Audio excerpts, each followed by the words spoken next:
మెదక్ జిల్లా కలెక్టరేట్ వద్ద జొన్నలు కొనుగోలు చేయాలని డిమాండ్ చేస్తూ బీఆర్ఎస్ ఆధ్వర్యంలోనే రైతులు ఆందోళన చేపట్టారు.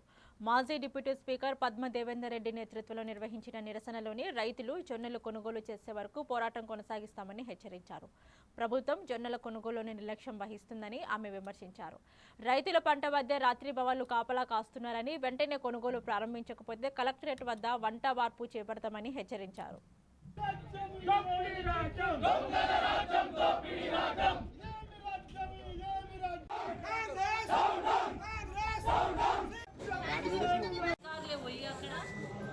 వడ్లు వేసుకోకుండ్రి, జొన్నలు వేసుకోండ్రి, జొన్నలైతే కొంటామని చెప్పి హామీ ఇస్తే మన ముఖ్యమంత్రి గారు కూడా అన్ని పంటలు కొంటామంటే వాళ్ళు జొన్నలు వేసుకున్నారు సార్.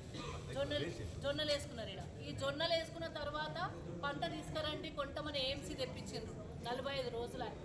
ఒకసారి మట్టి పిల్లలు అన్నారు.